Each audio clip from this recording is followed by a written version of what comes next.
প্রিয় ভাইরা আমার, আমরা আমাদের জীবনে যতগুলো ভালো মন্দ কাজ করব, প্রত্যেকটা ভালো কাজের, প্রত্যেকটা খারাপ কাজের হিসাব আল্লাহ পাক রব্বুল আলামিন গ্রহণ করবেন।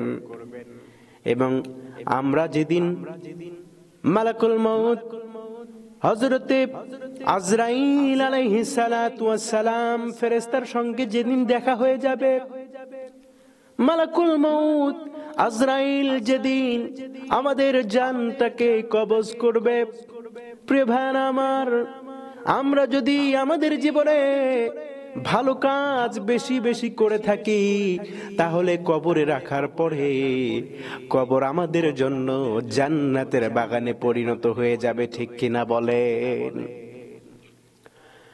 আর যদি আমাদের জীবনে যদি গুনাহের পরিমাণটা বেশি থাকে, ভালো কাজের পরিমাণটা যদি খুবই অল্প থাকে, তাহলে আমাদের জীবদ্দশায় বেশি বেশি গুনাহের কাজ করবার কারণে আল্লাহ পাক রব্বুল আলামিন যেদিন আমার কাছে, আপনার কাছে মালাকুল মউত ফেরেশতা পাঠিয়ে দিবে, সেই সময় থেকে যন্ত্রণা, আযাব আপনার শুরু হয়ে যাবে, ঠিক কিনা বলেন?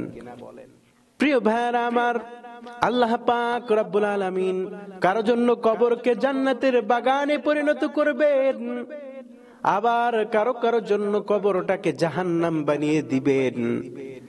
আমাদের জীবদ্দশায় যদি খারাপ কাজের পরিমাণটাই বেশি থাকে, নেক আমল যদি আমাদের জীবনে না থাকে, তাহলে মৃত্যুর সময় যখন আজরাইল আসবে, তখন থেকেই যন্ত্রণা, কষ্ট আমাদের শুরু হয়ে যাবে।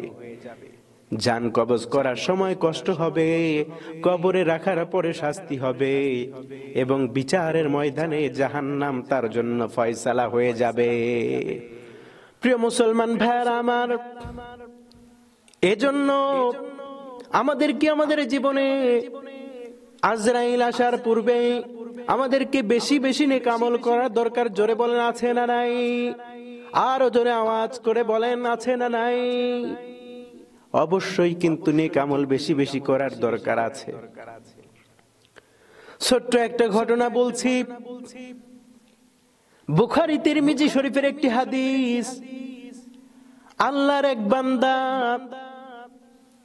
তার জীবনে এমন কোন গুনাহের কাজ নাই, এমন কোন খারাপ কাজ নাই যে সেটা তার জীবনে বাস্তবায়ন করে নাই। প্রত্যেকটা খারাপ কাজ সে করেছে। তার জীবনে এমন কোন খারাপ কাজ নাই যে সেটা তার জীবনে সে করে নাই, বাদ দিয়েছে। প্রিয় ভাইরা আমার, হেদায়েত দেওয়ার মালিক তো একমাত্র আল্লাহ তাআলা। ওই ব্যক্তিটা জীবদ্দশায় অনেক গুনাহের কাজ করেছে, তার আমল নামাটা গুনাহ দিয়ে ভর্তি হয়ে গেছে। প্রিয় মুসলমান ভাইরা, খুব খেয়াল করে শুনবেন।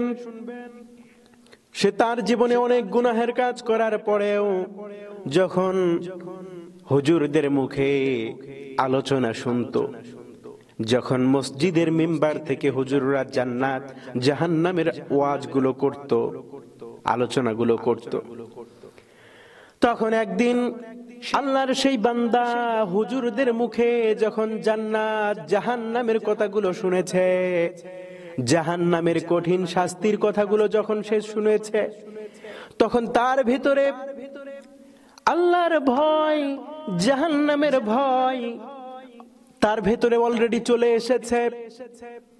এভাবে একদিন দুই দিন যায়, সে হুজুরের মুখে যে কথাগুলো শুনেছে, জাহান্নামের যে ভয়াবহ শাস্তির কথাগুলো শুনেছে, জান্নাতের আকর্ষণীয় পুরস্কারের কথাগুলো যখন শুনেছে, একা একা চিন্তা ভাবনা করে যে আহারে, আমার জীবনে এমন কোন গুনাহের কাজ নাই যে সেটা আমার জীবনে আমি করি নাই। এখন কি করব? জাহান্নামে গেলে তো কঠিন শাস্তি হবে, দাও দাও করা লেলিহান শিখা আগুনের মধ্যে আমাকে নিক্ষেপ করবে, জাহান্নামের মধ্যে ফেলে দিবে। জাহান্নামের আযাব তো সহ্য করতে পারবো না, অতএব তার মাথায় একটা বুদ্ধি আসছে। প্রিয় ভাইরা আমার, তার সন্তানদেরকে ডাক দিয়ে বলে, ওগো আমার সন্তানেরা শোনো, আমি মৃত্যুর পূর্বে তোমাদেরকে একটা ওসিয়ত করে যেতে চাই। সন্তানগুলো তার কাছে এসেছে, সন্তানগুলো তার কাছে এসে বসে পড়েছে। ঠিক আছে বাবা, আপনি আপনার জীবদ্দশায় ওসিয়ত করে যেতে চান, ঠিক আছে বলেন। তখন সন্তানদেরকে লক্ষ্য করে বলেন, ওগো আমার সন্তানেরা, খুব খেয়াল করে মনোযোগ দিয়ে শোনো। আমি বেঁচে থাকতেই তোমাদেরকে ওসিয়ত করে যেতে চাই যে আমার কাছে যেদিন মালাকুল মউত আজরাইল আসবে, তখন আমার জান যখন কবজ করে নিয়ে চলে যাবে, যাবার পরে তোমরা আমাকে মাটির ভিতরে কবর দিবে না, খবরদার কবর দিবে না। তার সন্তানরা অবাক হয়ে তাকিয়ে থাকে যে বাবা, এটা আবার কেমন ওসিয়ত? মানুষ মরবে, তাকে দাফন কাফন করাবে, এটাই তো স্বাভাবিক, কিন্তু আপনাকে কবর দিব না কেন, কি করব বলেন?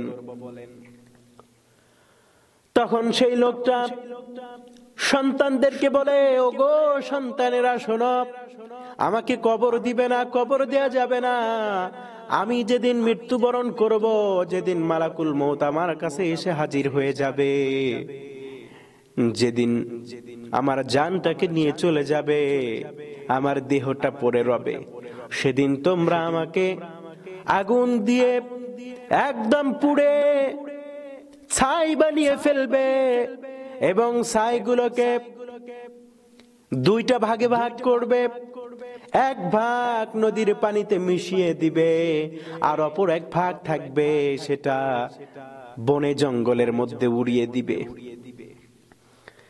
জাহান্নামের ওই কঠিন আযাব আমি সহ্য করতে পারবো না।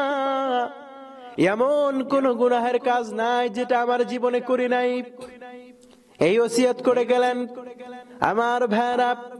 সেই লোকটা যখন মৃত্যুবরণ করলেন, তার সন্তানগুলো বাবার ওসিয়ত পালন করার জন্য বাবা যা যা বলেছিলেন তাই তাই করলেন। বাবা যখন ইন্তেকাল করলো, তখন বাবাকে আগুন দিয়ে পুড়িয়ে ছাই করে দুইটা ভাগে ভাগ করে এক ভাগ ছাই নদীর পানির সঙ্গে মিশিয়ে দিল, অপর এক ভাগ ছাই বনে জঙ্গলে উড়িয়ে দিল।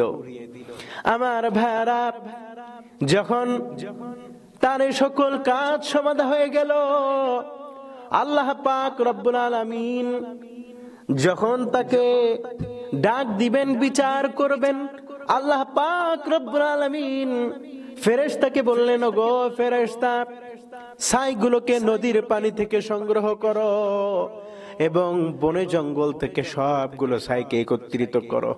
বলেন তো দেখি, মৃত্যুর পরেও জীবন দেওয়ার ক্ষমতা একজন রাখেন, তিনি কে? আল্লাহ মৃত্যুকে জীবিত করতে পারেন, আবার জীবিতকে মৃত্যু করতে পারেন। প্রিয় ভাইরা আমার, ছাইগুলোকে যখন ফেরেশতারা একত্রিত করল, তখন আল্লাহ পাক রব্বুল আলামিন ছাইগুলোর ভেতরে জীবন দান করলেন। জীবন দেবার পরে আবার পূর্বের ন্যায় হয়ে গেল। প্রিয় ভাইরা আমার, আল্লাহ পাক রব্বুল আলামিন তার ওই গোলামটাকে ডাক দিয়ে বলেন, ও আমার বান্দা, তুমি এই কাজটা কেন করেছো? মানুষ যখন মারা যায়, ইসলামী শরিয়া মোতাবেক তাকে সুন্দর করে গোসল করে কাফন দাফন পরিয়ে, সুন্দর করে কাফনের কাপড় পরিয়ে দাফন করে দেয়া হয়। কিন্তু তুমি এই ওসিয়তটা তোমার সন্তানদের কাছে কেন করেছিলে বলো?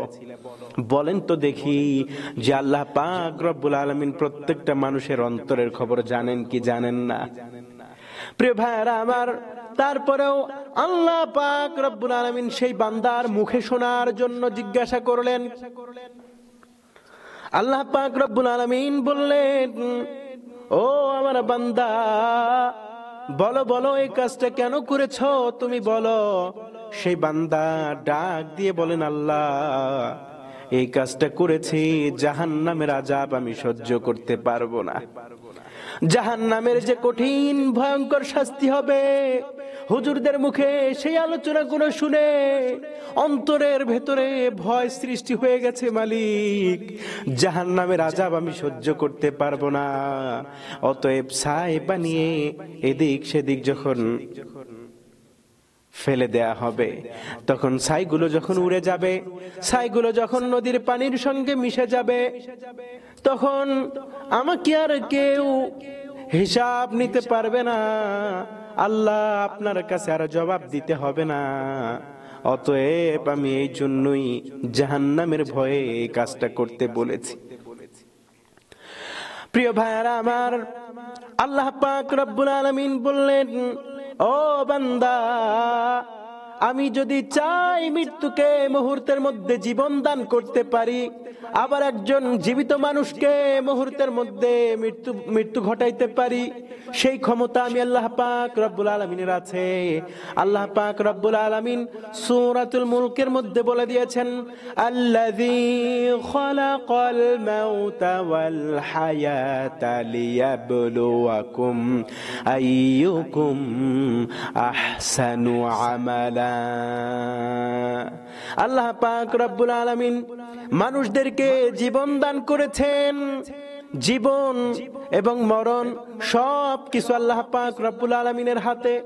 আল্লাহ মানুষকে জীবন দিয়েছেন, মানুষদেরকে সীমিত সময়ের জন্য কিছু হায়াত দান করেছেন, মানুষদেরকে পরীক্ষা করার জন্য। আহসানু আমালা, আমলের দিক থেকে কে উত্তম।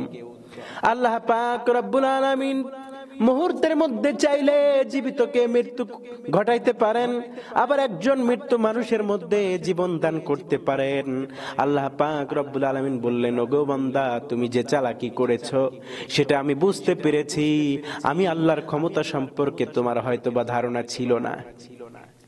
বান্দা যাও যাও, যেহেতু আমি আল্লাহর জাহান্নামের ভয় তোমার অন্তরের মধ্যে প্রবেশ হয়েছে, ঢুকেছে, আমি আল্লাহর ভয় তোমার অন্তরের মধ্যে চলে এসেছে, জাহান্নামের ভয়ে তুমি এই কাজটা করেছো। বান্দা যাও যাও, আমি আল্লাহর ভয়, জাহান্নামের ভয় অন্তরের মধ্যে নিয়ে আসার কারণে আমি আল্লাহ পাক রব্বুল আলামিন তোমার জীবনের সব গুনাহ খাতাকে মাফ করে দিলাম। জোরে বলেন সুবহানাল্লাহ। আল্লাহ পাক রব্বুল আলামিন আমাদেরকে আমাদের বাস্তব জীবনে বেশি বেশি নেক আমল, নেক কাজ করার তৌফিক দান করেন। সকলে বলি আল্লাহুম্মা আমিন।